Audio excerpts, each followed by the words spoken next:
One more. You got it. Push. All right. Nice job, Brady.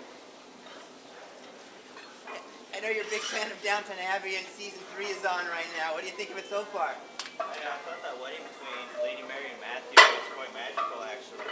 And the fact that Mr. Bates and Annie are finally back together, I think this is going to be the best season yet. I know. I'm liking it. All right, I'm just going to do a quick set of 12 here to warm up. All right. Hey, Stephan. Hi, Caitlin. How you doing? I'm well. How are you? Fine, thanks. What brings you here? I just had a quick question about Bio 125, and I was wondering if you might be able to help me. Oh, sure. Anytime. Why don't we head over to Mickey's office? He's got a whiteboard in there, and we can talk about it a little, right? Great.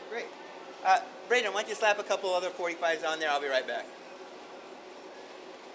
Hi, Mickey. How you doing? Hey, great, Stephan. How about you? Doing well. My prefect has a question about the Bio 125 course. You mind if we use your board for a minute here? Absolutely. Anything for Bio 125. All right, great. Caitlin, why don't you step around the board there? What is your question? So, I was looking at the PowerPoint from yesterday, and I took a closer look at the genetic map from Drosophila. I drew it up on the board for you, so Good for you. this will be easier. And so these are just hypothetical genes here, 1, 2, 3, 4, 5, and 6? Exactly. Okay, and these are their relative map positions. I see 0, 10, 30, 55, 75, 110. I got it. What's your question? So my question is, when I'm looking at these, the distance between genes 1 and 5 is over 50. It's 75. Right. And then if you look between 1 and 6, it's 110. It's even over 100%. How does that happen? Yeah, how can you have over 100%? And especially when I said in the class that the theoretical maximum map distance between any two genes is only 50, right? Right.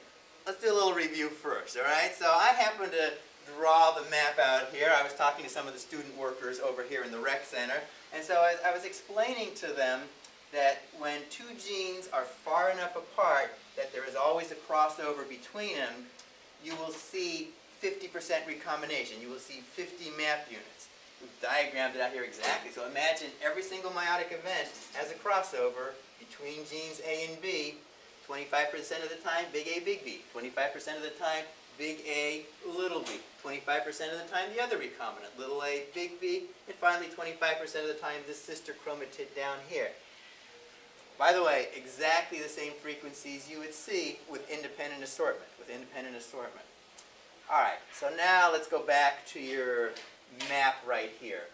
I think a better way to look at a map like this is the distance between gene 1 and gene 2. Yeah, that's 10 map units. The distance between gene 2 and gene 3, that is 20 map units. What do we have? 25 map units here, 20 map units here, and 35 map units between 5 and 6. Oh. Any two of these genes are linked. If you did a map distance between 1 and 2, it would come out to 10% recombinance.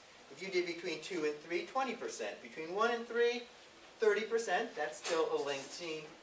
But if you did it between 1 and 4, or between 1 and 5, or between 1 and 6, you would come up with 50. Oh, I see.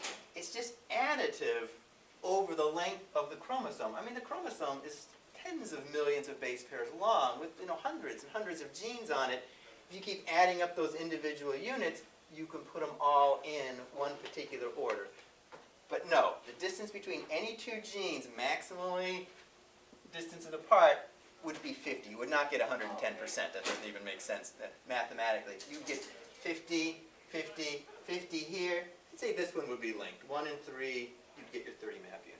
Okay. Does that explain it? No, that makes a lot of sense. Thank you. Oh, you're welcome, I got to get back to Braden. He's going to need some spotting help over there. Yeah, I'm sure.